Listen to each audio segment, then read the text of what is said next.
The views and opinions of this podcast are solely our own, with no direct intention to offend or upset. Brilliant. Fucking brilliant.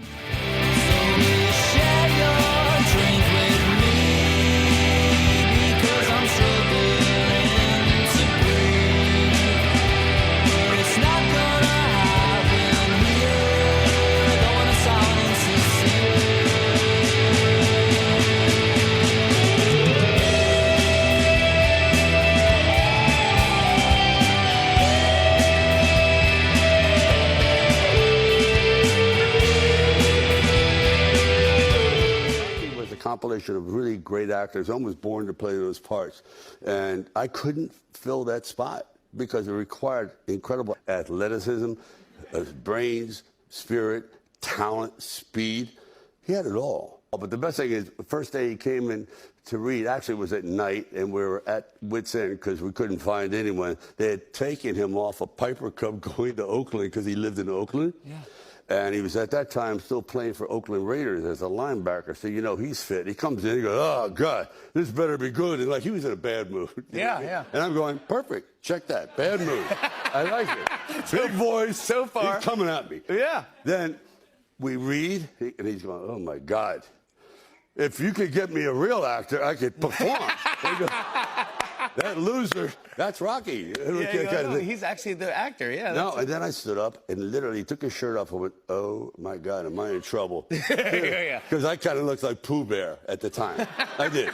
And he looked like Adonis. So, yeah. And he banged about 3 shots off my forehead, and I went, hired.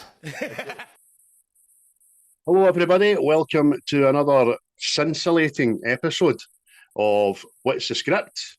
With my good pal Chris here. How are you, Chris? Yeah, this could be better, but let's not get on about my troubles in case the seismic boys give me dog's abuse again for being a mere mortal. Yeah, you just need to listen to one of the podcasts with Paul on it and you'll get dog's abuse because that's all you hear is dogs fucking barking back.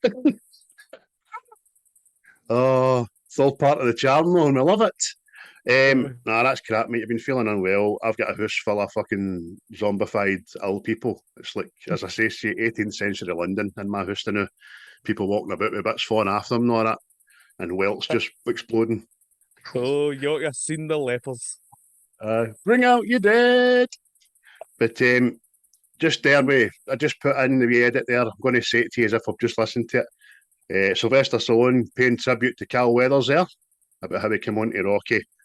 So this episode was primarily with Carl Weathers passing in mind, because I'd always was going to do Rocky 4, but Rocky 3 is obviously, it's what Carl Weathers said himself. It makes Apollo, it humanises Apollo, doesn't it? Aye. For me, out of the Rocky franchise, it's my favourite. Primarily because this is the first Rocky film I've seen. So, aye. So, see, right away, into my head, Apollo was a good guy. I didn't know there was 2 films previous where he was the baddie, sort of thing. You know what I mean? Partly you get 50 pence every time he said, I had a tiger, and he retired a millionaire. But we'll get to that, mate. We'll do a bit of housekeeping before we get into it. So a big warm welcome to everybody who maintains that they listen to us, click on us, watches the whole shebang. You can find us on all the platforms, including YouTube, which we're very happy about, mate. Where else can they get us? But they can get us everywhere. The YouTubes, Spotify's, Apple Pods, Buzzsprout, Deezer. It's anywhere that takes in the podcast community, we'll be there. We'll be there. We're in the hearts of every happy child. We're in the smile of every elderly person. We're there. We're on the first pishier carpet for a newborn puppy is where we are. Do you know, listen, see, if we were about in the 80s and the 90s, I'm pretty sure you would find us at the bottom of a box of cornflakes and you'd be fucking excited about it. I think that's where you'd find us. A big thank you to... There, shit! Oh, great. That's what he'd say about us, that bastard Tony. Or, as he's called in the Bronx, Anthony. Hey, Ma, where's the gabba go? Oh, fucking sorry. hell. Bad Tony the Tiger and the Mafia. Tony Soprano, the tiger. Yeah, yeah, great. Yeah. What the fuck? So I've been very unprofessionally forgetting about our title track since we started Series 4. So I'll just give a big shout out to Quaint, who are the band responsible for supplying us with that. And they've been going from strength to strength, mate. Another couple of new releases on Spotify, big gigs on the horizon. They've done an interview with a couple of the big magazines and online stuff as well. So well done, boys. I was going to say, they've done an interview with a vampire. Louis, always whining. So that's us, folks. We're glad you've tuned in again. We're a bit, well, Chris is unwell. I've had the shits this morning, but I'm feeling fine about it. So please, wherever you follow us, leave a comment, hit a like, and we'll endeavour to get back to you. But apart from Rocky, mate, and you're 3 weeks off, you swine's bastard, gets a boy that you are. What have you been watching this week since last we spoke? Oh, I went in a deep, mysterious, weird hole. So I did. Imagine Alice Wonderland stuff. This is where I went. It was just everywhere, right? I watched Sorcerer for some reason. I watched French Connection 2. Who? I watched Escape for Precinct 13, the original. I watched The Darkest Hour with Gary Oldman. And then I think I watched what do you call it? Oh, it's just popped Interstellar. I watched that and all. So it's went everywhere. Aye. Absolutely. No genre off table. You've just been flicking and thought, that'll do me. Look at yourself. I'll have a bit of that. That'll do me. Right. Excellent, mate. But nothing new, nothing you can recommend to the troops now. No, because I've been thinking about venturing out to the pictures to go see Argyle and stuff, but then I was like, it's no catching me. Then the same with the Bob Marley film, it's kind of no caught me. So, and I wasn't interested in Madam Web at all. It's just no for me already. So I've just seen what I've done. Aye, you've hit a nail on that. I was going to mention that. What have I watched this week? Still on Star Trek Voyager, because there's about 3 million episodes a series. So I'm still on that. I've took a great delight in watching people shoeing horses on TikTok. It's just fascinating. And it led me on to the guy in America that goes from ranch to ranch and does the cattle. Okay, this cattle's got a real sore hoof here. We're going to get that up in the stirrup. We're going to shave a bit off. What we find here is the biggest stone you've ever seen in your life. Now, that's obviously got to be giving old Betsy here some kind of trauma, but we're going to heal right on up there. And I'm like, sitting there, slapping. What are you going to do? How are you going to help the poor thing? Is that going to be a beef burger? Or are you going to make it eat grass again? Do you know what I mean? It's great. It's so mental. See the fact that we're Mad City dwellers. I mean, because I would sit and watch that as well, going, that's fucking interesting. That, know what I mean? Do you think I was on TikTok with 10,000 followers a couple of years ago? There was a fucking idiot on there chased us. Well, never chased me off it, but I just came off it. All these people are on this platform looking for local drama. Fuck that. I want to see guys that can make something new, a macaroni, or shoe a horse, or take apart an engine and make it into a lamp. You know what I mean? That's shit I'm into. Wait, there's something, again, what we were talking about, it's something so satisfying. CDB guys that just build like wee hoosies in the middle of nowhere, just out of clay. CDB guys. Oh. Aye, with like moats and swimming pools and all that. And he's got one tool. Get one tool and no shoes. He just looked about and thought, I'm building that mansion. I don't care. I'm not going to work. I'm building that mansion. I've always said about Brenda, make me pieces. I'm off. He's away, fucking doing it. That's amazing. My Brenda sitting in a mansion like that. I wonder where Peter goes, John, all day, every day. Oh, so good, man. So if you're on these platforms, man, go outside your comfort zone. You don't need to see what Agnes is doing down the street and who she's fighting with and what Billy the Hoose fucking estate agents wanting to box with wee Malky, the food experts for fucking Des Moines, you know what I mean? Fuck that shit. Anyway, so there we go. That's the what's the script life lesson for this week. Shout outs obviously go to our homeboys at Seismic. Special mentions for Diabolical, Chatsnami, Wreckfast Club, and a whole host of others that we listen to on the weekly. Thank you for your support. We'll continue to give ours. And this week, as we've already mentioned, mate, it was my pick, Rocky 3. Again, I knew it was 1982, but I was still surprised it's 1982. You? Aye. I think it's testament to these films that they don't seem that old. They're still relevant, sort of thing. Know what I mean? Mm-hmm. I suppose that's the way to kind of look at it. But you're right, because the fact that there's two previous to this, it's amazing. It's a third in a franchise at a time where probably the only franchise that I can think of back then, that early, would be The Godfather, having a trilogy. Maybe Superman 2 was coming out at that time, but sequels and trilogies not that just one a thing, weren't they? No? Yeah. When was Star Wars coming out? Aye, Star Wars. All right, make me a fucking liar, mate. That's right. That's right. hey, we gotta be honest with the people. Aye, but you're right. It just Rocky seems a lot more current than all them we've just mentioned. Interested to ask you.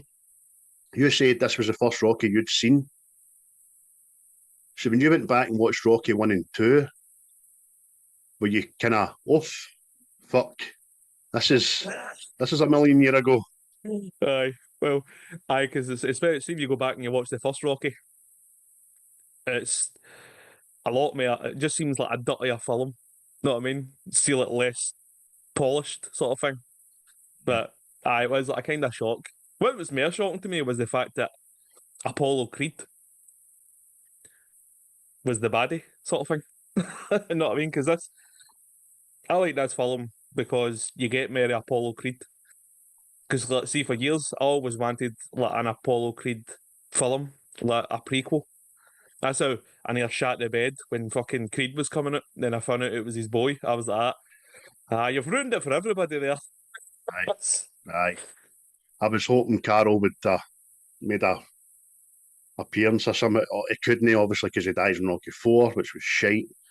But aye, I thought maybe they went back to late 60s, early 70s to see his story, his rise to the championship belt or something. That would maybe been something today. But for all those who haven't seen this film, a quick synopsis is that Rocky, now the reigning world champion, accepts a title challenge from number one ranked challenger Clubber Lang, played by Mr. T. But he loses the match and the belt. He also ends up losing his credibility, his heart, and his father figure in trainer Micky, and has to fight to get it all back with the help of an old enemy. Who could that be? One wonders. Oh, by the way, like I said to you the other night there, see the money this film made back is next Tell level. People, mate. Tell the people. Well, they made this for what, $17 million? Aye. And it took in what, 125 million. That was USA. Worldwide, mate, it was 270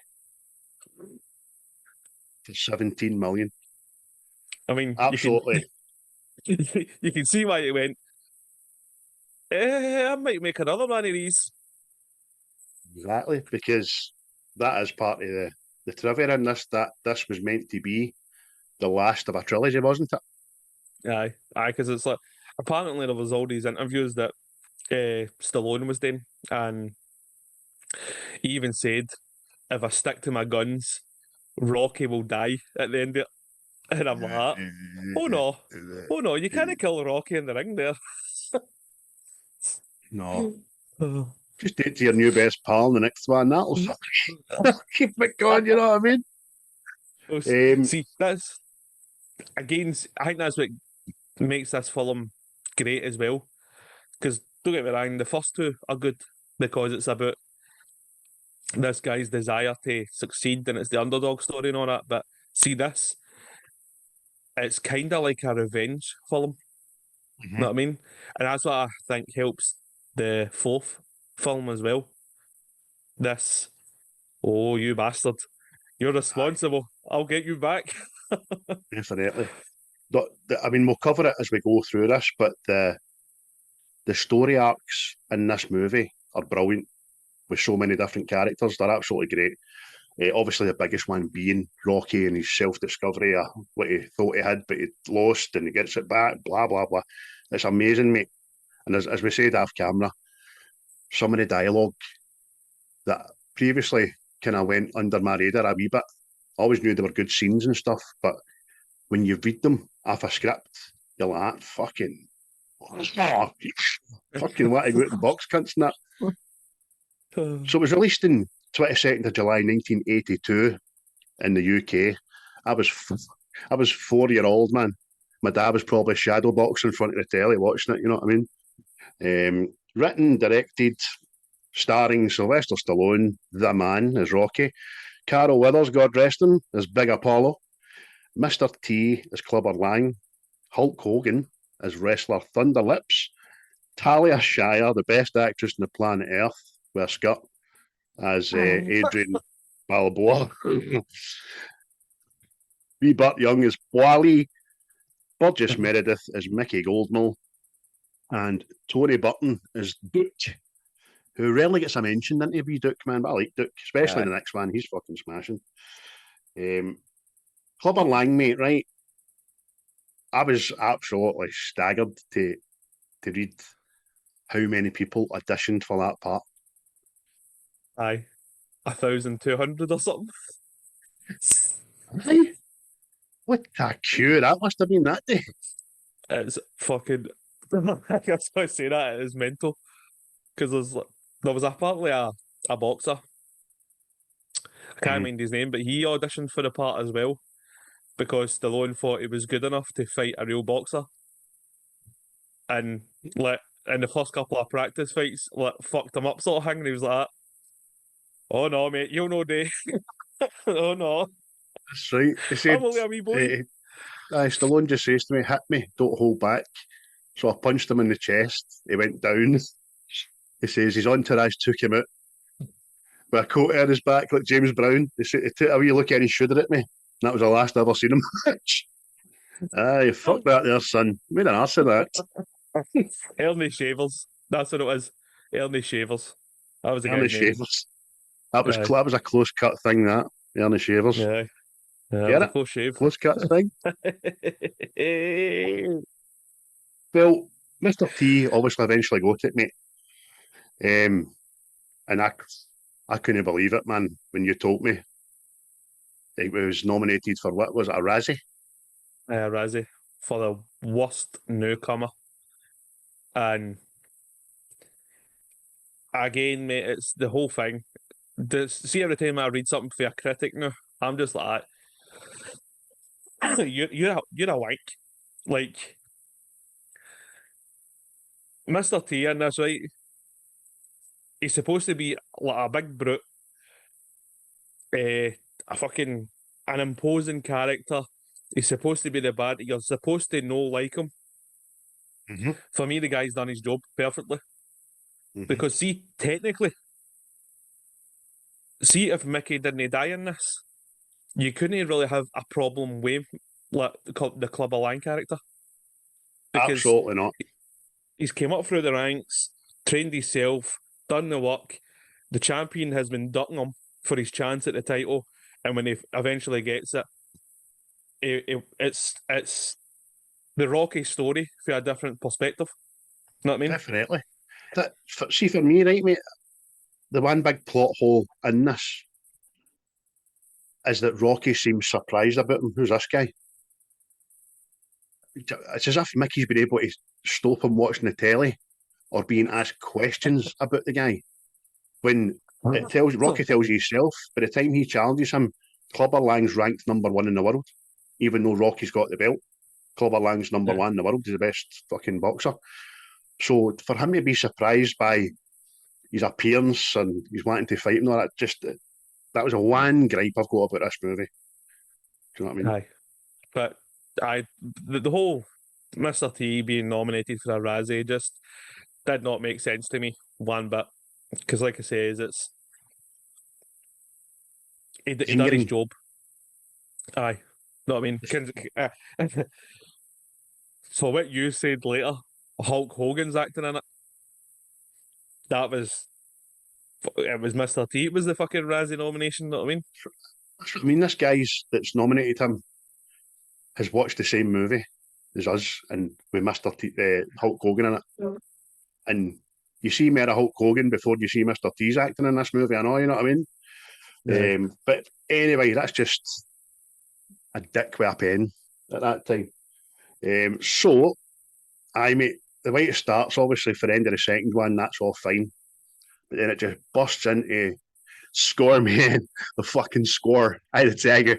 And you see this brilliant montage of Rocky defending his belt with snippets of Clubber.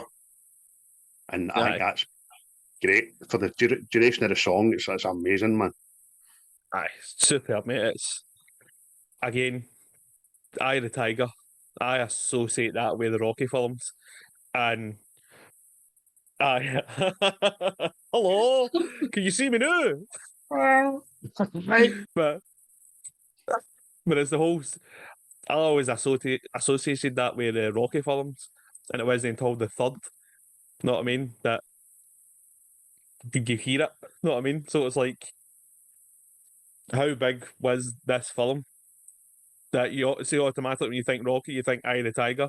Know what I mean? Exactly, mate. And apparently it was written, well, in Rocky 2, he gets a leather jacket. There's got a big tiger in the back of it. His favourite animal's a tiger. He goes to the zoo with fucking Adrien fucking Oscar winner. And he loves the tiger and all that. So Survivor went out and wrote that for it. Even though Rocky had already green-lighted the best. You're the best around. No one gonna get. But then as soon as he heard Eye of the Tiger, he says, yeah, no, I'm taking that. And fucking the best ended up Karate Kid, man. Oh, superb, man. Aye, Brilliant. Aye, what a tune. Know what I mean? So as soon as you see just the opening to that, it's just, you're right to say that the whole montage of like Rocky becoming the champ and all that stuff. It's because again, like I said to you, I think I like this film better than some of the others. Don't get me wrong, I like Fourth as well because it's more the unbelievableness. Yeah, know what I mean? It's more like superhero kind of thing. Know what I mean? For lack of a It's the better term. most 1985 movie you could have made about boxing in 1985. Do you know what I mean? Aye. East versus West, Russia, America. Oh, how do we show our fucking hate for the bastards? Oh, we'll put gloves on them. And then at the end, we'll be the good guy and give you a message. You know what I mean? It's smashing. But it's just, it's the fact that I think this film is more boxing orientated. And you're seeing that. You see the Rocky rise, obviously the Clubber Lang rise and all that stuff. And because I thought it was interesting as well that like showing you like Rocky losing that hunger, being the up-and-comer sort of thing. Because effectively he becomes Apollo Creed for the first film. You know what I mean? And I thought it was interesting just the way they done that he just took his eye off the ball. He wasn't watching all this, he was doing commercials, he's the big celebrity figure. You know what I mean? Just thought it was brilliant. You're right, because I forgot, actually, should I mention that in that 3 minutes? Shows you him defending his title, shows you Lang knocking everybody out, And it also shows you, like you say, him being on like the Muppets, Celebrity Squares, telethons, and oh, it's Rocky Balboa, and all the smiling and posing and all that. And you're like, you've lost your shit there, son. And Mickey, rest of Santa Claus and all that. And the money, it shows you the money in the cars, Maserati, Porsches, DeLorean, Rolex. Mental. Aye. I like it because it was interesting just to see it for that perspective. Know what I mean? Because it's just like, because like, see if it was still the same Rocky for the first Rocky film, then the Clubber Lang thing just doesn't happen. Know what I mean? So I think it. Plus, obviously, we've watched the Sly documentary now, and well, what I know is that when Sylvester Stallone was writing these films, these were like for different points in his life. Know what I mean? And that's where the whole risk, like, he was out there, he was getting everything and all that, and then there was self doubt and stuff. Know what I mean? Was he still the guy he was? Getting all this attention, taking his eye off the ball where it was important, because out with the Rocky films, he was in a lot of shit. Aye, that's it. And he did say that. He said this transition for Rocky is as much about his transition into the public eye as anything else, because he went from being able to go to the shops to coming out his house and having 15 paparazzi waiting on him. So he just realised then and there his life wasn't his own anymore. Do you know what I mean? And he could relay that into Rocky. But brilliant, mate, absolutely brilliant. Carol Weathers doesn't come into the film maybe about halfway. Well, he's at the first Clubber Lang fight, and so he's kept back for it until that bit. But it is, he said himself, Carol Weathers, that is his favourite film, just like we said, because it humanises Apollo, doesn't it? Aye, because like I says, the first two films, he just came across as this arrogant asshole sort of thing and all that. And like I says, I seen this one first, so I just had it in my head. Oh, he was a good guy, blah blah blah blah. Know what I mean? That's how it was like. That's how I always wanted the Apollo Creed like prequel film. Like, if that is the way he was off the ring, so to speak, that was in normal life, the way you get him in this film. Like, he's a decent guy who wants to help you out and all this stuff, know what I mean? But he's still got his kind of character about him. How do you get that? And then you get the Apollo Creed in the first film, know what I mean? So could have showed him having an affair with fucking Bill Crosby's missus in the Crosby Show and having a Adonis, no? Claire Huxtable. Fucking hell, man. The other big character in this, obviously, we're quite quick, aren't we, getting into the charity match, the wrestling match, and everybody, Micky included, saying, yeah, if you're nut, what you doing this for, look at the size of the guy, blah, blah. And it's Hulk Hogan. By the time I'd seen this movie, I fucking knew who Hulk Hogan was, man. But it was an unknown at the time, apparently. And it cost him his jotters, didn't it? Right. I get sacked to WWF for taking this role. But I think, obviously, Vince McMahon, who's a very naughty boy at the moment, is a. I've just seen that this morning. So I need to read up on that, so I can't comment on it. If it's all true, that fucking boy needs put down. I'm telling you. I'll read up on that later. Right. But aye. He lost his job and all that in the WWF. But I think then the seen sense that this projected them further into the stratosphere sort of thing. But I remember being younger, right? And seeing like Hulk Hogan films. And I'm just wondering if this is what kicked it off. Because there's always one I remember. I can't remember.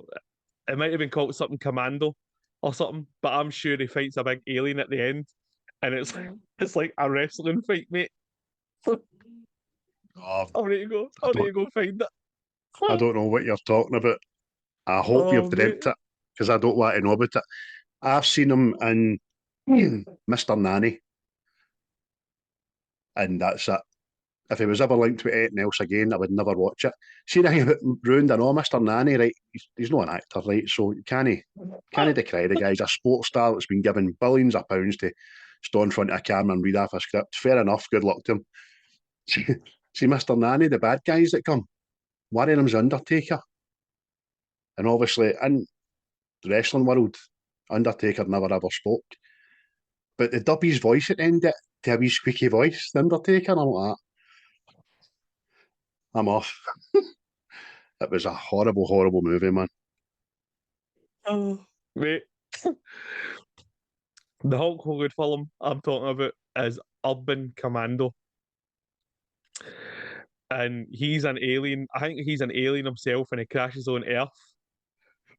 And these two bad bastards that are after him are bounty hunters. And I'm positive one of them's a fucking big alien thing. Yeah, that's the Undertaker I'm thinking then. No, maybe, mate. It's fucking nuts, man. Oh, but aye, it's bar this. This is the only thing I can remember Hulk Hogan being in. Apart from, in fact, no, was he no? He was in a Daft parody film, was he no? I don't know. There was like I an don't old lie, I woman. know. He's fighting somebody and he gets that down, and then the next thing this old woman tears her t-shirt off, and she goes in and battles this big brute guy. Jesus wept, man. Aye, well, he had his shot. Don't get me wrong, the Rock and John Cena have took it to another level now, haven't they, I suppose, but you've got to imagine these, and Batista, you've got to imagine these wrestlers are in acting classes anyway for the role they play in the WWF, because it is scripted, as we know. But anyway, we digress. What's some of your... What? Gremlins 2. That's what it was. It was in Gremlins 2. I don't mind that at all. Aye, because he tears his t-shirt off and he's got a head with a wee gremlin. No, you mention it. No, you mention it. I'll need to maybe procure that film for later and watch it again. I can just... I bet pictures to see that, man. It was one of the best sequels ever, actually. Gremlins 2. Especially the wee guy starts singing New York, New York. Fucking brilliant. But what is some of your favourite bits in the movie, mate? What's your favourite scenes? Well, it's definitely... See when he's training with Apollo Creed and it all just starts clicking together. See that bit they're in front of the mirror and they're just in sequence together? Mate, I think it's so good, man. See just the two legs in sync and back forward. That's so good, mate, it's brilliant, man. It's just, don't get me wrong, there is a lot of good bits in it, but just see when all the training just comes together, where you're just like, yes, fucking Rocky's back. And then obviously you get that. I laugh at it, but it's also good as well. Let's see that bit. Obviously, Rocky beats Apollo in a foot race on the beach, but then they just start frolicking in the water. It's stupid but funny, but you're like, I get it, lads, I get it.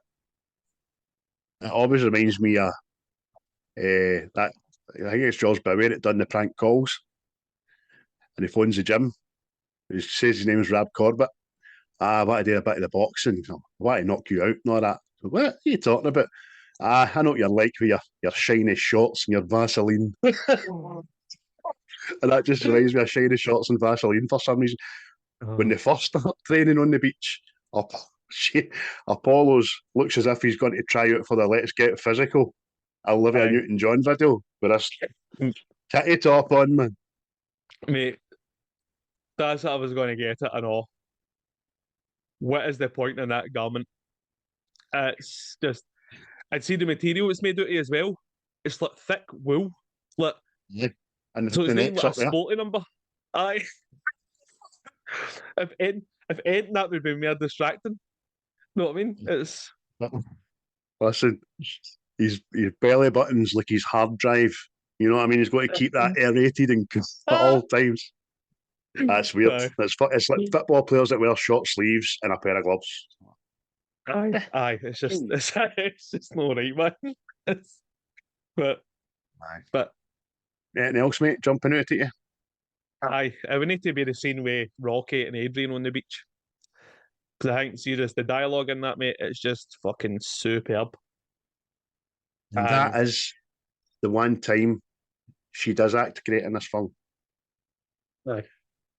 Because when they talk, when they converse before that, in all the films, by the way, fucking 4 and all, she talks to him like she'd not been married to him for fucking 15 years, like she's still a shy wee lassie. And, hello. I can't find you, hen. You talking to me like that for? Adrien. Yeah, I grip, man. You've had it in your mouth, hen. You're talking to me like that, like a stranger. In. That's your nephew, Adrien. That's your nephew. Oh, look at the curtains. Let's change the curtains. You were there, I know. You were there, then. Just you. Oh, sorry. Mate. Take it away from you, mate. That scene, but excellent. Aye. That's it, mate. Aye, it's just because it feels quite real. I know. See, coming from Stallone, it feels quite real coming from him. Like, now that we know all that about, see, the documentary and stuff, that this was different parts of his life and stuff, that just feels so real. Know what I mean? Plus, it was good to see, like, you often get this and you don't really understand it, but see, like, sportsmen and all this, they get that mental block and they don't know where it comes from, sort of thing. And that's just kind of laid out there. Superb, man. Aye, that's fantastic. I had it done as well as Man of Mine, but the dialogue, like other ones I'm going to tell you here, is just too long to fucking go back and forth. It's just, we say it all the time for the movies that we really enjoy, but go and watch it because the back and forths are excellent. The one couple for me, the Micky and Rocky argument, just after the press conference when he gets a statue unveiled, that's a whole nother story off camera, that statue, by the way. Fucking read up on that. And he says, right, Clubber is clever. He knows the only way he's going to get him to fight him is to goad him into it. And he does it. Brilliant, Clubber, like. But after that, Mickey's like, well, you fight him yourself, I'm out. Because he knows. Mickey's been watching him. He's binoculars and all that. So Rocky can't understand it. And he just, what do you mean? You're not going to be in my corner? What do you mean? And he just shouts at him, you can't win, Rock. Rocky's, what the fuck? Of all the people to say that, why are you saying it? He'll kill you to death inside of 3 rounds. It only takes him 2, but that's not the point. So there's a great back and forth there. Rocky eventually hears the hard truth that these 10 title defences weren't the hungry, angry animals that he was. They were setups, but they weren't bums. They were just Mickey's way of protecting them, which makes me still wonder how Clubber goes under the radar. But Mickey eventually succumbs and says, right, okay, it's just through loyalty more than anything else, but that's Rocky just getting told, look, you've not been hungry since you won that belt. Fucking great line, man. Aye. You're right, mate. It's superb, man. It's home truths getting told.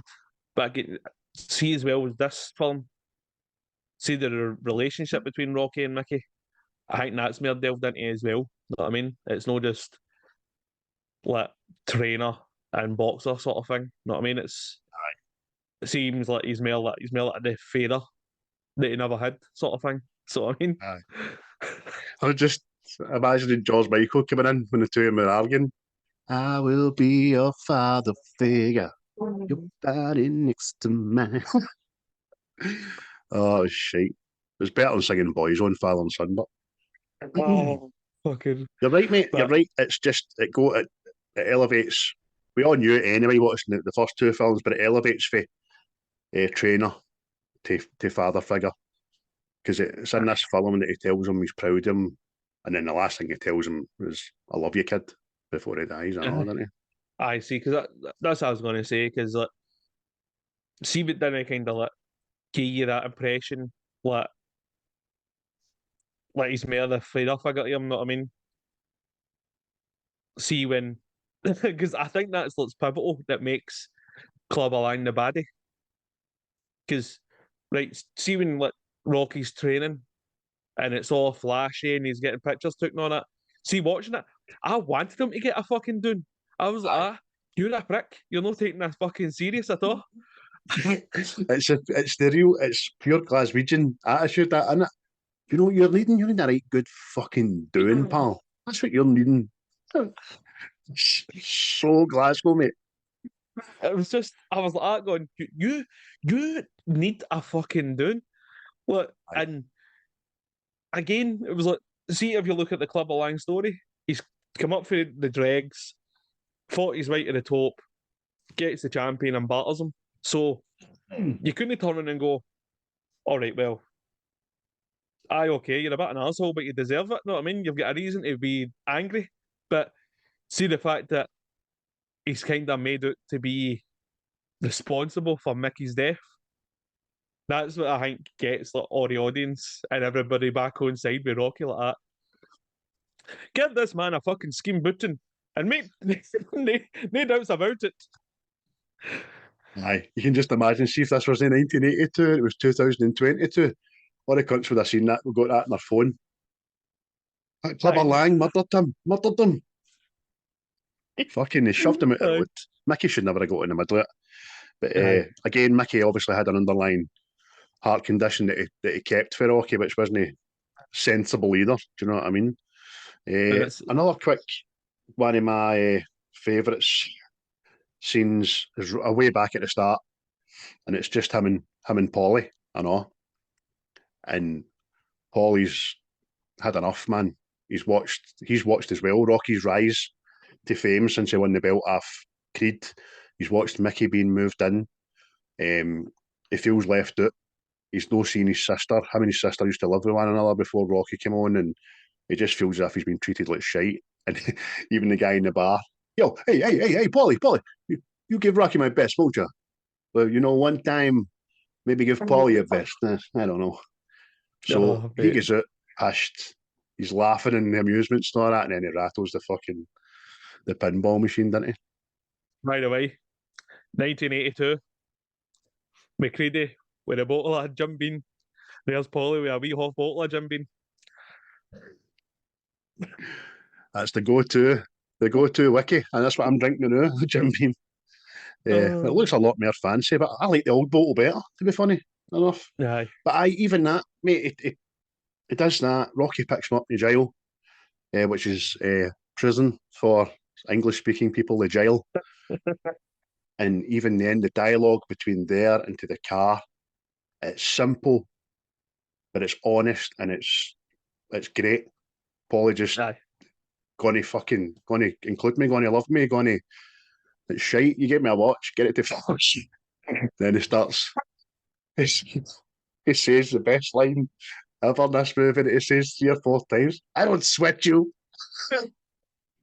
Starts trying to give him haymakers. Oh, mate. Thank you for the job. All you had to do was ask. Oh. I know. So you punched pretty good for a fat shit. So I like that. Mate, that is my favourite line in the film, mate. Because I remember, see me and my younger brother, mate, we used to say this about everything. Because we were obsessed with fucking Rocky. You know what I mean? It used to be 1 all the way to the 5th, straight through. You know what I mean?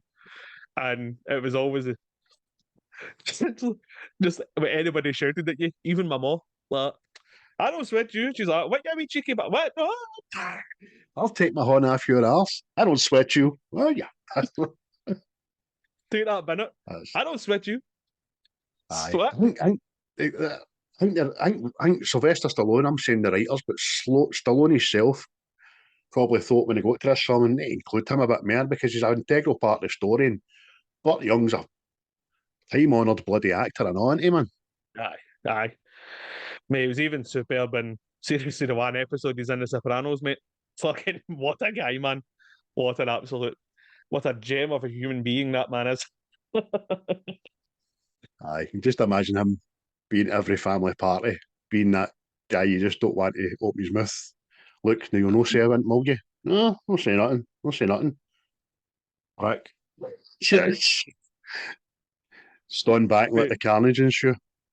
See, barring Apollo, Paulie is my favourite character in this because he's the he's the comedic relief. Know what I mean? Because like Right. even when they go into the tough gym, know what I mean? And Paulie's like, we need to leave here, Rocky. I don't like these people. Rocky's like, well, maybe they don't like you, Paulie. And he goes, What I do? And they call me Punchy. I can no like you, but see if you don't like me, there's questions going to be asked about that here. right, look, obviously at the start of this film, he is kind of living like a mad bum, drinking whiskey, just being a mad pisshead.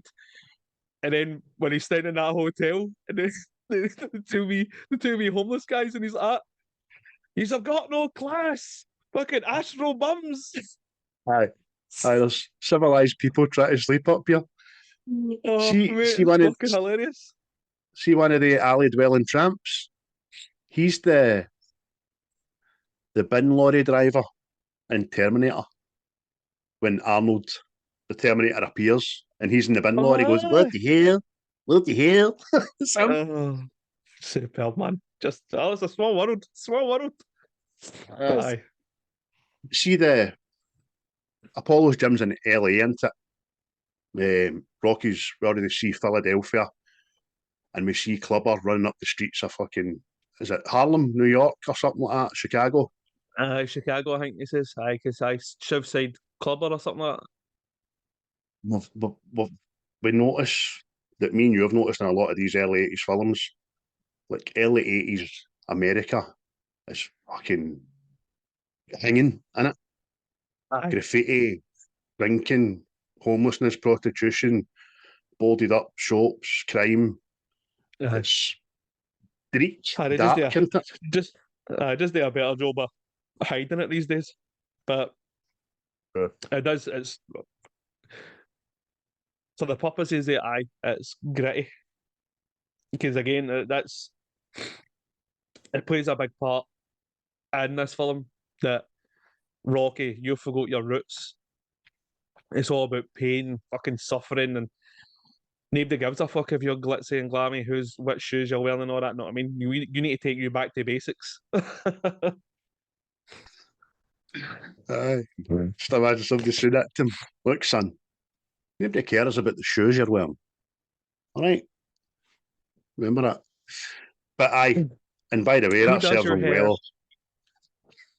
I'm That gonna serves go him there. well again in Rocky 4, because that's the route he goes down again. He just doesn't want any of the newfangled technology. He just wants the wilderness, really, doesn't he? But that's a whole other film. Mate, see, Um, I get the training, right? The training has to be gritty and all that, right? See when Rocky and Adrien are living in this hotel and there's fucking names carved into the headboard and all that, and I'm like, Paulo, I don't know if your thinking's in the right place there, because there's a chance we could catch fucking scurvy after this bit. aye. Look, the match is off. What do you mean the match is off? It's Rocky. How about that? Get out of bed there, mate, wash his face, and his face came off. Just face came right off there with the soap. I don't. What? You're right, mate. You can make the waking hours as brutal as you want, but give you and the woman a nice bed, for fuck's sake. She's getting herself a hurl's bath in the sink, know what I mean? Like, Start tapping and trailing herself. See when you arrive at that hotel, I know. See Paulie, he's got a onesie, no a onesie, it's a two-piece shorts and top that looks smashing with his wee hat and his glasses. He looks like a pimp, doesn't he? Looks like a mad aye, pimp. mate, super, man. Like I say, mate, Paulie's he's my favourite in it. Because don't get me wrong, you've seen the first two films, he's got his flaws. He's a prick, but he's at this, mate. He's the comedic relief. Know what I mean? Everybody's right. all he is right about the who looks after you. It does. You back the first two films, he got Rocky the job in the meat market, he got Rocky the job with the moneylender, introduced him to his future wife, always that. Do you know what I mean? So he's done done a good few things to do with Paulie. So he's allowed to get a job. Can I get a job? Brilliant. But aye. But have you had any other like, characters in it you like? Eh, just the main ones, mate, really. I think all the commentators know that. It's Stallone's done it brilliant. I think you've got to pay tribute to his directing of the movie because it does feel like here we go, it's fight night and fucking the build up and the training and the lights and the commentators. It's great. It's absolutely great. Has there any other characters you can think of that I've no thought of? Nah, because for me, my two favourites in it are Apollo and Paulie. Know what I mean? I know the film is Rocky, but Mhm. in this film, like, he's no the Rocky Yeah, the last two films. Know what I mean? Don't mean he totally eventually 100% right. becomes that. Aye, so it's like I think that's why I maybe like this better as well because it's like it's more the ensemble cast. Know what I mean? Aye. Instead of just Rocky. Know what I mean? But you're not alone, mate. When after you said this was your favourite, and I said it's up there, it's breathing down the neck of Rocky Four for me. Purely on nostalgia, right? This is the better movie.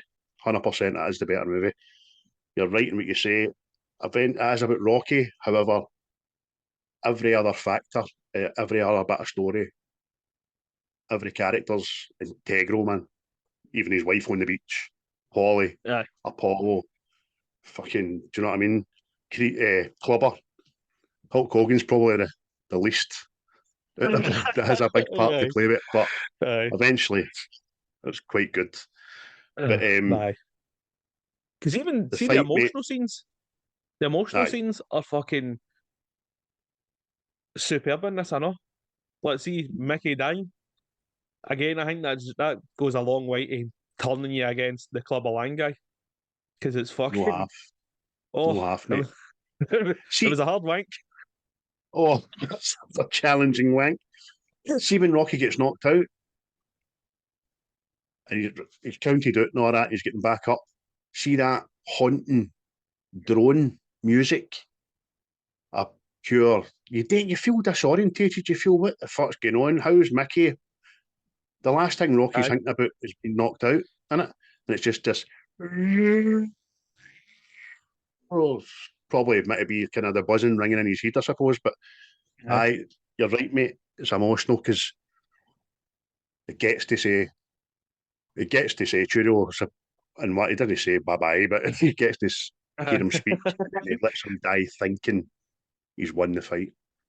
Aye. No, I mean it's just again that we tug at the heartstrings. That don't get me wrong, there is parts in the first one where you kind of see that, but I think this is the one that's fucking quite devastating. And I think that's what Stallone kind of took for this film as well and took it into the second one. Because see, like we say, it built up Apollo as a better person. You know what I mean? Instead of the first one, him being an arrogant asshole, blah blah blah blah. And then you go like, "Oh, I like you, Apollo." Because even I seen the fourth one, I was like, "Oh no, oh no, oh the boys." Aye, because the whole thing is Apollo seeks him out, seeks Rocky out. You know what I mean? Did you read about the? Sorry to get back to Mickey again, but did you read about the Jewish angle in this? Aye, aye. That's Stallone again, genius. Yep, aye. Because it's like obviously you hear the name Mickey and you instantly go Irish guy. Know what I mean? Know what I mean? It's just it's usually an Irish fucking name, but like he says, it was like kinda it was a nod to the Jewish trainers and the boxing scene at the time because apparently round about that time, the same ages as that Burgess. Like the trainers would have been about the same age as him. Know what I mean? So there was like no kudos to what he's achieved, sort of thing. So they were like in a way they were kind of like misrepresented. Know what I mean? But Aye. this is like a Brilliant, wee man. tip of the cap to them. Because it says this is the first time you hear Mickey's surname in the franchise, and I'm like, you're right. Goldmill. Aye. If you heard Goldmill, you'd be like, oh, Christ, get a skull cap on, man. But, and then it obviously took everybody aback, Jewish for no, shalom, all that kind of stuff. And then he got asked, and he says, well, it's my way of saying thank you to fucking hell, genius. You know what I mean? Yeah, it's just Silent thank well, you. that says, mate, there's a lot of wee details in this that you don't really take it like because see for a while now you watch this film and you go, all right, it's just another Rocky film, but see this is like the first film that Rocky becomes a boxer. Aye. Know what I mean? Because the first two is just a fucking punch bag going forward brawler, Yeah. and you start to see the technique and actually become a fucking boxer sort of thing. No, you're right, he's so right, mate. He's a fighter and he becomes a boxer. And then at the very end, Apollo says to him, look, you fight great, but I'm a great fighter. Aye. Fucking magic. Do you know what else? I need to tell the people. I need to tell the people. I listened to this last night, my big earphones on. And that's the first time, right? I swear to God, I heard Mickey's last breath. You hear it going. Don't know how important that is to anybody out there, but it kind of took me aback. I've only watched it 175 times. And I sat back in my bed last night going, oh, that's him away. That's him away. Aye, he's away. Aye. Oh, God love him. So And so good, the man. Stallone reaction is so real, isn't it? It's fucking magic. That's it, mate. It's so everything's done well. Like everything is done well. Like I know Stallone has had his criticisms about his acting and stuff like that, but see, in parts of this, he is good. You know what I mean? Especially that bit on the beach. Like I say, you can just pure believe that. And when Mickey's dying as well, it's just. I know we've been kind of panning critics and all that the last couple of weeks, which is fucking bang on, because I think they talk through a hole in their arse. There's some people out there getting paid for nothing, right? It's like Scottish referees are stealing a wage. But everybody seems to forget. See, everybody in this franchise that delivers a brilliant scene or is a great actor or actress, Stallone wrote that. He wrote that for them. He wrote the lines, he wrote the fucking dialogue, he wrote the scenes, he wrote everything. That goes under the radar. But people just want to jump on him. People forget annoyed that he's playing a guy that was kind of brought up uneducated, punchy, a bit silly, a bit stupid and all that as well. He still plays that. Don't be wrong, I think he goes right off the edge in Rocky 5. It's as if after the Drago fight, it becomes an idiot. You're not a proper idiot. It becomes everybody's impression of Rocky for 20 years. Aye. That's a whole nother film. But I can't speak highly enough of Sylvester Stallone. Aye, because you even get let's see how he's still the dumb guy for the streets. The end bit when he's dancing about with Apollo on the ring, and he goes, "Oh, I think you maybe taught me too good." Like, nobody talks like that. Who taught you to talk like that? I don't want to no more. Aye, you're right. And then that's what makes the dialogue with Adrien that you said so amazing, because it's as if he stopped acting. He just started arguing with his wife, and who argued back, and they were fucking right in each other's faces, man. It was brilliant, mate. Absolutely brilliant. What's some of your favourite lines in this movie apart from I would switch you? I would switch you. We've already rhymed off a few of them, but obviously, Paulie, I don't sweat you. Apollo, you fight great, but I'm a great fighter. And I'll give Hulk Hogan one. The ultimate male versus the ultimate meatball. And it's see because it's just pure WWF, mate. It's fucking brilliant, man. Aye, his dialogue delivery is absolute garbage, but I don't care. It's still played a good part in it. For me, this was the birth of B.A. Baracus's famous line, man. I never knew that.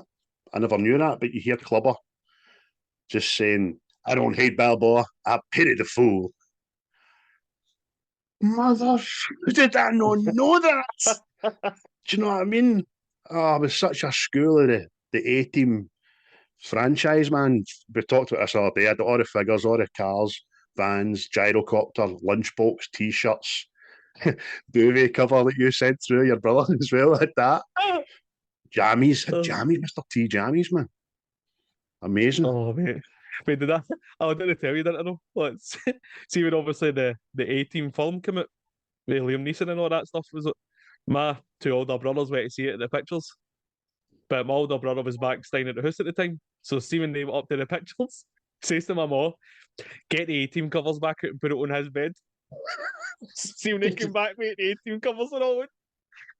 Did you still go to them? Aye, they're still in the house somewhere. They're still in here somewhere. Oh, mate. Oh my, that's exciting me. I'm going to try and get them for the boys. Another couple of great lines.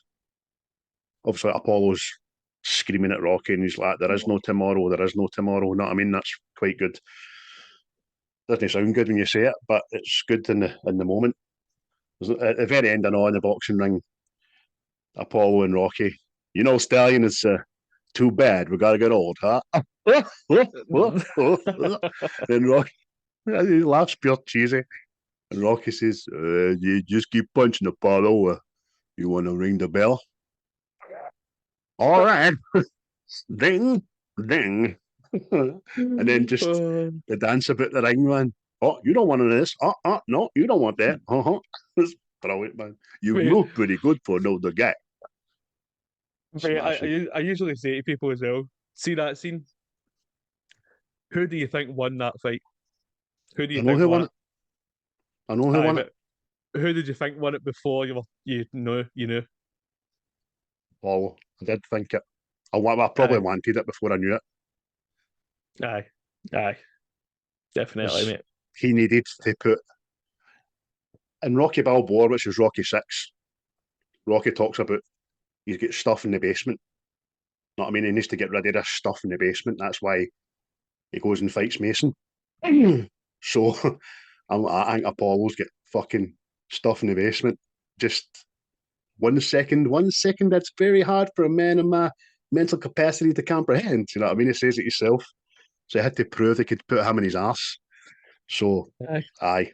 So when Stallone came out and said, I was like, aye, cool. I'm down with that. 100%.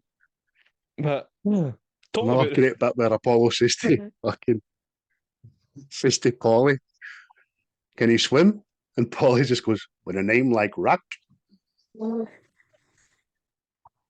Brilliant. Oh, just tell you what, he's an unsung hero, is that Paulie? Talk about the last fight as well. I know it only goes 3 rounds, but it's like it's the only fight out of the franchises that doesn't cut away and go from round to round sort of thing. It's like you get a full fight. Aye. Which obviously the fights in Rocky need to be super duper entertaining, action packed, you know what I mean? Because if it was like real fucking boxing, you go, oh come on. You know what I mean? Because if 2 guys like that go to the 15th round, they'd be like, aye. After arms, you know what I mean? But you're right. And Stallone comes out and says as much. He says, I says to Mr. T, for this final fight, we've just got to go hell for leather at one another because they're not doing the montage thing, the round 3 to round 7, blah blah. He says, just go at it, just go for it. And they did, and it showed. Whereas apparently the Thunder Lips match took 10 fucking days to film. It's just bonkers, isn't it? So you like you think about it. Mate, see another thing. Look, it's like one thing, right? I don't understand either, right?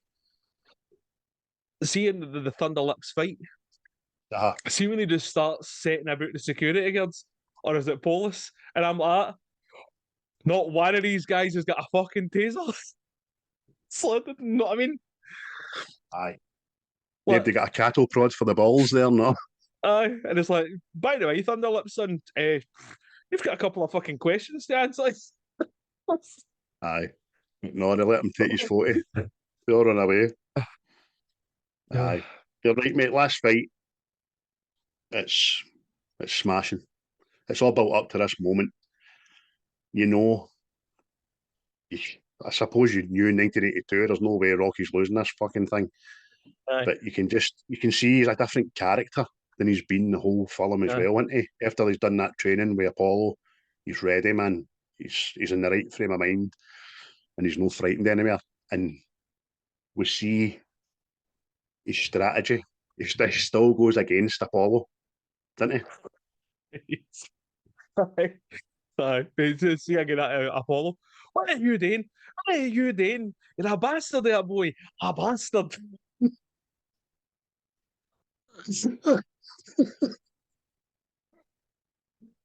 What did I tell you? Oh, what did I tell you? Before we left, what did I say to you? Yeah. So Again, it's just the footwork and all that, and the ducking is cracking. Choreographed brilliant, by the way. Choreographed brilliant. You could be a pure dick, and you could pause it on the bits where clearly there's no a punch landed right. That's 1982. We have monkeys. The choreographing's amazing in it. The ducking's amazing. The footwork's amazing. And as we said there, the strategy is to just get angry in it. see, this is the whole thing as well. It's like I went looking for this to see if it was, but see this final fight. I think it was based on Muhammad Ali versus George Foreman.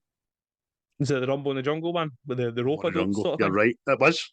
Was it? Because I was looking for stuff last night and I just couldn't find like anything. Know what I mean? Because it is. It's just because You're right.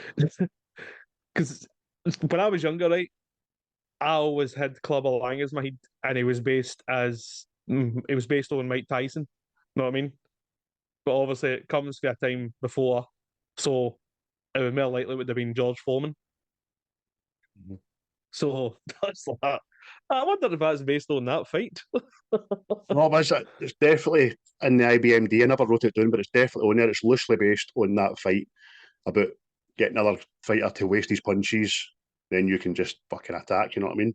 Don't be wrong. You've got to have a right solid face to do that, I suppose, and put a lot of faith in your ducking, which Rocky does tremendously in this, by the way. A couple of times he's in the.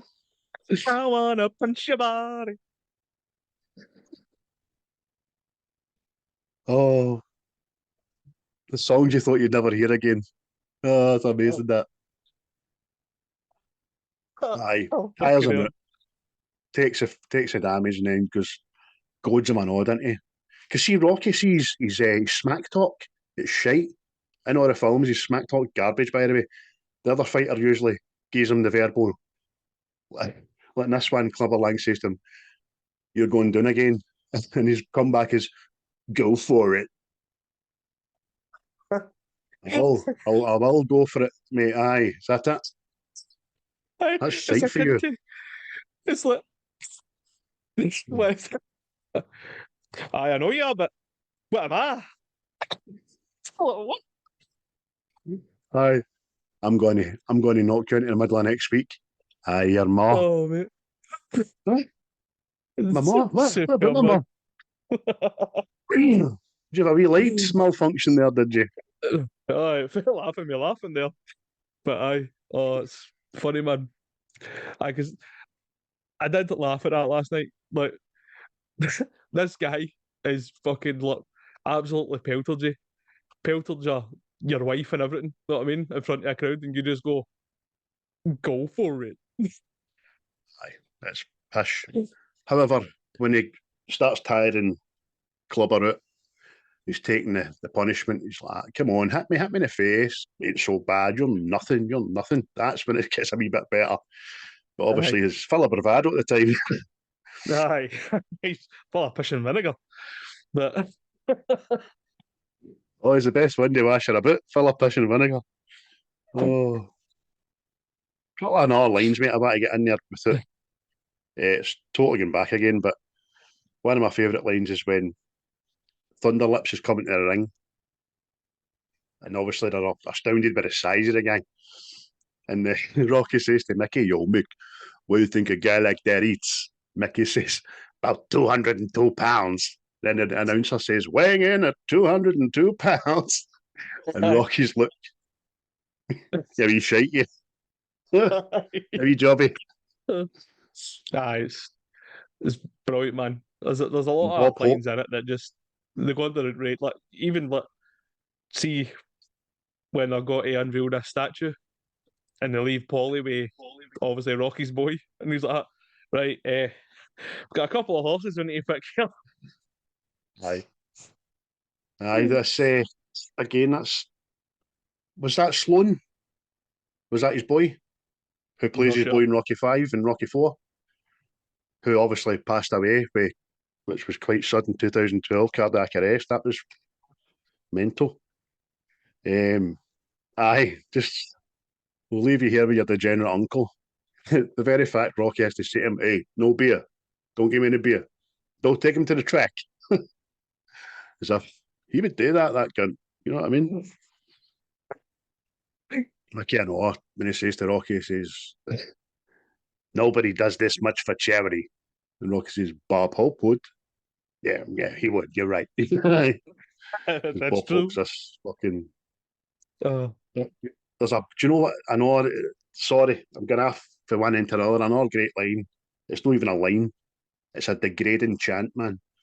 In the last fight, Apollo's like in the corner, and Clubber Langs goes, "Hey boy, hey boy." You know what I mean? Which can be considered a kind of racial slur, because it instantly reminded me of fucking Blazing Saddles. Hey boy, oh boy, you know what I mean? Aye, exactly. But they two didn't get on apparently, didn't you know? No, well, I didn't know that either. Obviously, there was a bit of tension between them on set, and you're just like, oh well. Because I don't think, see, Mr. T himself, I don't think he is a guy to be kind of trifled with, shall we say? Because apparently it was the bouncer to Leon Spinks, Sugar Ray Leonard, and was it Muhammad Ali or something? And I'm like, this is a guy that protects fighters. Right. I know, it's amazing, isn't it? Because obviously at the time, I read a wee bit more up in it. Why do you need bodyguards? And so I don't have to throw punches was always the answer. So I don't damage my hands. You know what I mean? Imagine what do you do for a living? I'm a bodyguard. Oh, rich kind of banker or finance guru or something like that. Footballer maybe? No, heavyweight champion of the world. You know what I mean? Oh, fuck's sake. That your CV putting nothing else on it. I'm here for the job. You'll be giving me the job. In what circumstances? Because that was my last job. Read that, fucker. When do you want to start? Brilliant. I know. You protected the best fighter in the world. Right, okay. I thought we were saying and all that. Sorry, we need 20 years experience. I've got 3 heavyweights in my back pocket experience. But because Mr. T, he was a bodyguard. He was also a boxer as well in real life. I remember watching him years. I think it was WrestleMania 5 and all that he fights with Rowdy Roddy Piper, a boxing match at WrestleMania. That was shocking, absolutely shocking. But it will always be Mr. B.A. Baracus to me, you know what I mean? But again, I still can't let that go about him getting nominated as the worst actor. That's fucking shocking. Aye, like I says, mate, it was a thing that fucking like annoyed me because I'm like that. Because you know how I like my bad guys. Know what I mean? I like my bad guys in film, and it's like I don't know what more you can ask for Mr. T. Yeah. I mean, is he supposed to break into Shakespeare in the middle of a fight? Know what I mean? Like, what you want? I should very much like to thrash you. At the statue unveiling, his rant is great. It goes on for a bit. There's got to be a lot of memory involved and acting involved in that. Maybe it was just told to rant. I don't know, but it does it perfectly for me. Aye. Then Because says to Adrien, hey woman, why don't you get yourself out to my apartment building tonight and I'll show you what a real man's all about. Anywhere, anytime. Yo, Adrien. I know. See the statue and all. Like, I don't. It's. These Cristiano Ronaldo's look like the statue of David, doesn't it? Hey, you know what I mean? I'm like, but the fact that look, the people of Philadelphia actually petitioned to keep that statue there. Aye. And the Museum of Philadelphia says, we don't fucking want it. That's We can't go any more into it than that. There's a back and forth that lasts a lot of years about this statue, plus the fact that it was pulled back out for another 2 movies and taken. Go up and reading it about this statue because it's quite a good read actually. Aye, it's its own character. Definitely. Oh, We mentioned off camera, mate, a couple of days ago about the product placement in this. Heavy with a Nike. Heavy with a Nike. oh, I just do it. It was everywhere, man. It's just trainees, socks. Like instantly, you've got is it Mr. T running about with a Nike vest on and all that. No, I mean it's just it's there. Big Nike socks, Nike boxing shoes and all that. It was everywhere. Because the first 2 films was Everlast and Adidas, and then Rocky 4 is Boss. Who were at the height of their powers at that time. Not so much so these days. And Rocky 5, I think, was sponsored by fucking Ash. Being stoned and edibles. I'm okay. It was like the spitting image puppet himself in that movie, man.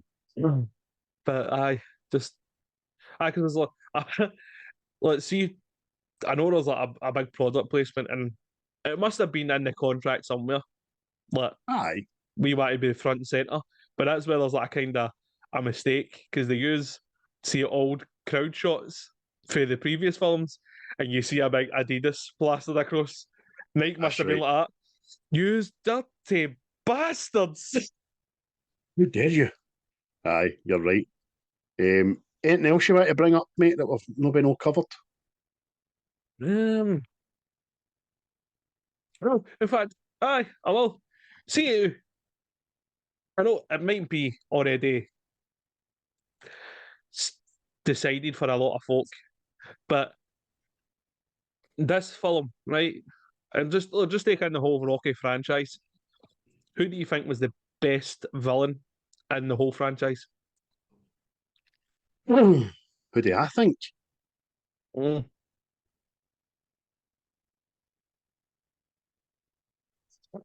Taking the quality of the film at it, I think it's Tommy Gunn in Rocky 5. He's the biggest fucking traitor, disappointment out of everybody. Apollo is his route to the belt, right? So that's just a matchup. Clubber Lang is, as you say, mate, every right to want a shot at the belt, but he's a bastard to do it. He has to be to get Rocky out of retirement to fight him. So you can see him there. Drago is a close second because even though he's not evil or malice about him, he's just a drone, a fucking manufactured machine by a country. Do you know what I mean? And he is kind of brought out of America to make America look weak. So there, but Tommy, on a human level, is a bastard. and I hope they get ran down by a fucking train after Rocky 5. I know he's dead in real life, obviously. No saying that about the real guy. He was a real boxer and all that, and he done no bad, but as a character, he's my worst. Who's yours? Yeah. Well, I'm actually quite surprised with that because I thought you'd have went Ivan Drago. Just because that's who I'd have went with. Just the sheer. Because he killed your boy. That's exactly it. Bested. It's just, but aye. No, I was just thinking because obviously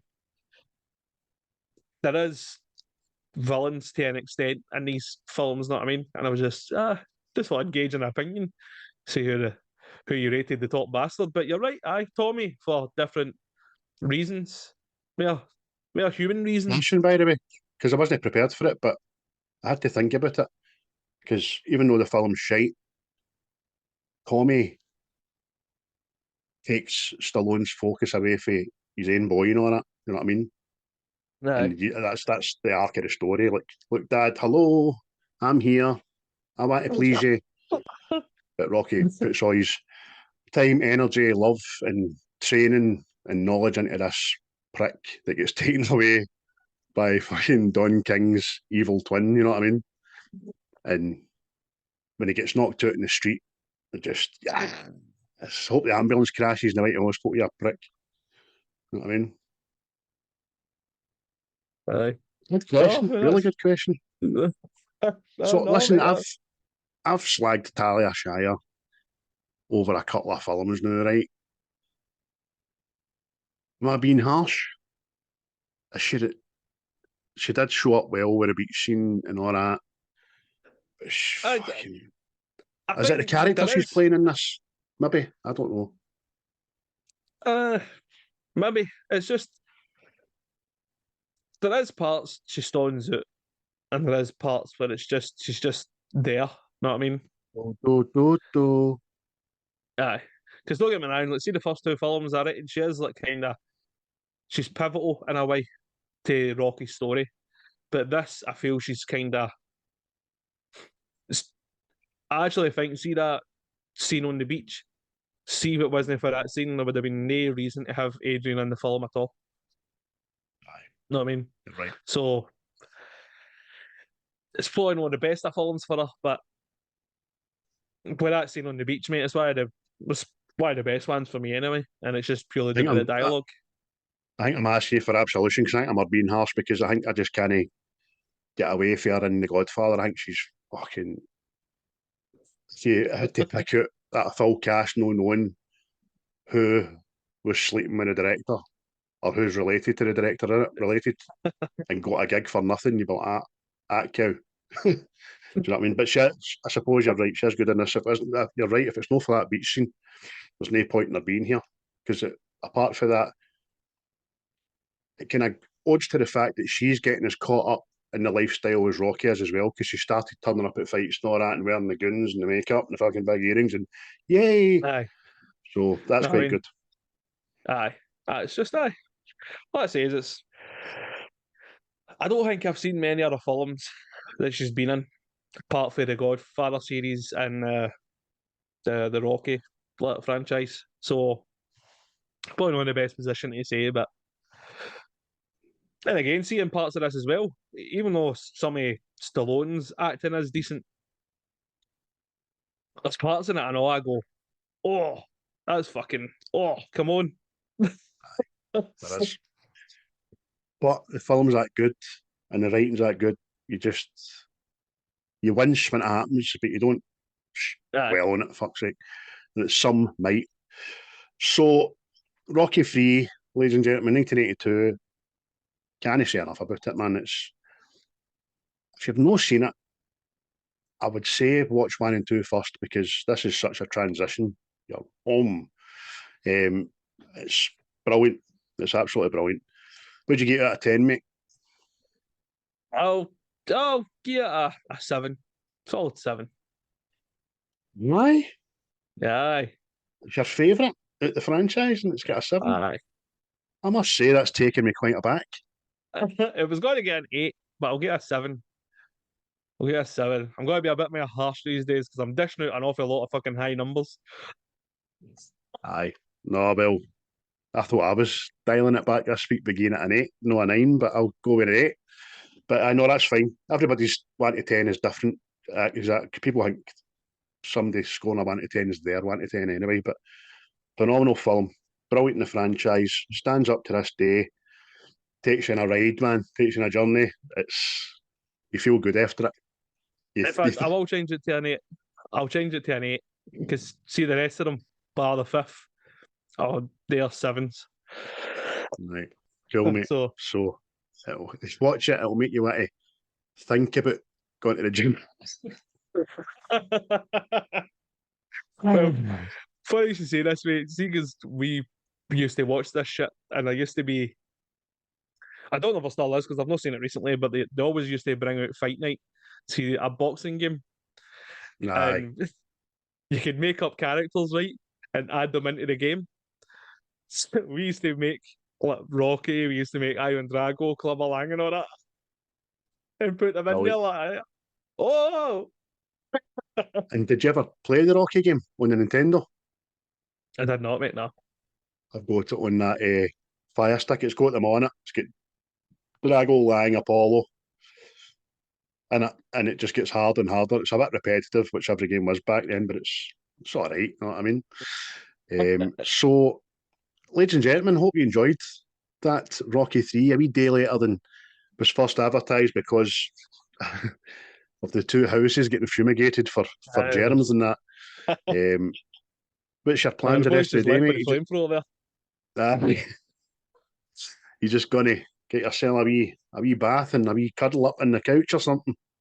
I'm back into my hoodie, and I'm stuck between watching. I might put on Impractical Jokers just to cheer myself up, or I might just watch all the Rockies.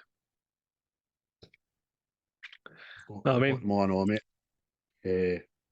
I might do that as well.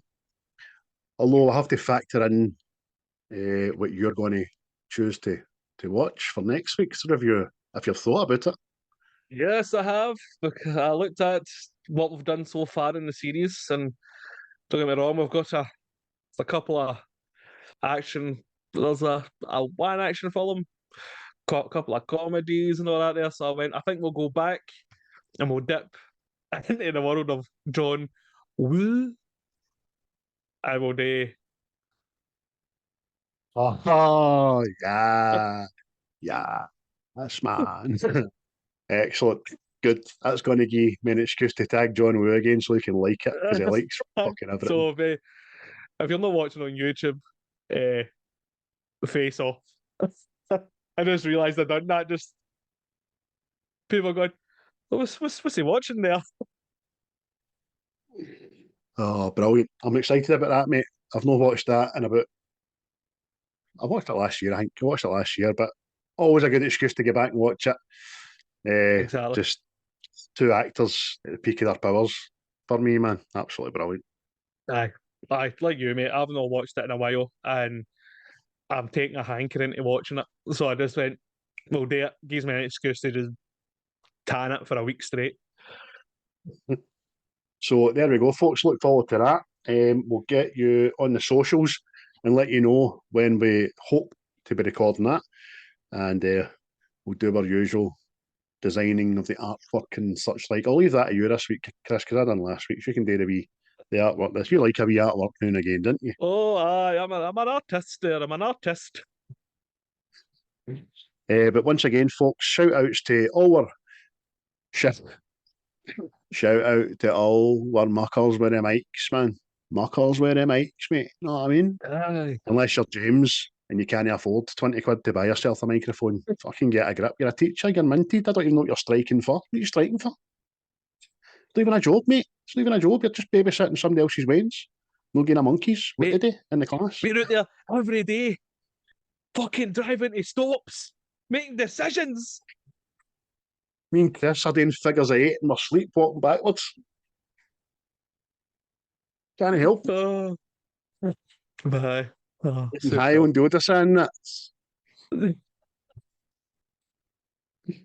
Oh, only kidding you on. Love you to bits, mate. God love you, James. I know you've been asking us for more collabs and stuff, and I want to do them all, but I just finding the time, mate. We'll get there eventually somehow, and we'll definitely having a wee drink again. I think that was good the last time. So you can find us at YouTube, Spotify, Apple Music, Amazon Music, Deezer, Google Podcast, Apple Podcast, the whole shebang. As Chris said, you can find us in the gleam half a set of teeth, man. You can just honestly just find. I'm just looking at things in this room to see where you can find us.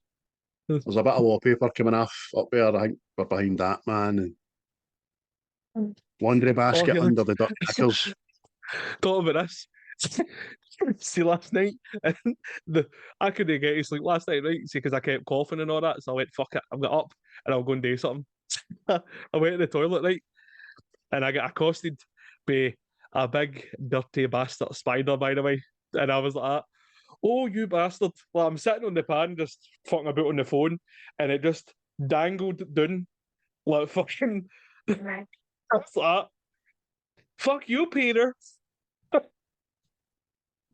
Do you know, let them land on you and see if they bite you? No, fuck that.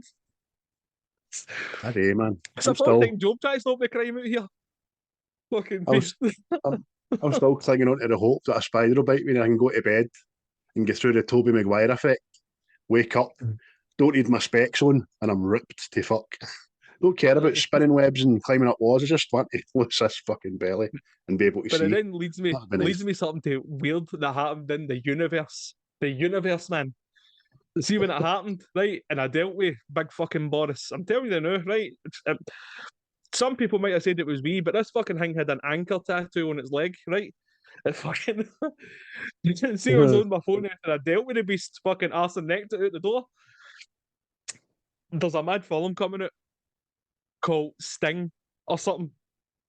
And it's about a big fucking spider doing people in.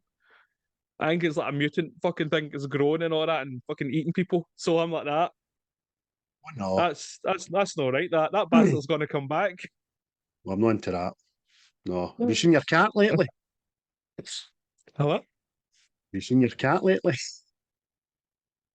You know what I mean? In case that spider's starting small. Oh mate. Oh, I'll fucking send you a video of that balmy bastard and all. But Thank Christ it's no smell-o-vision. Aye. Right, folks, thanks very much for tuning in.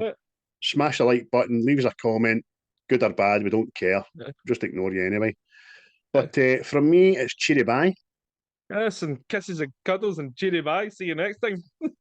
Ta-ta.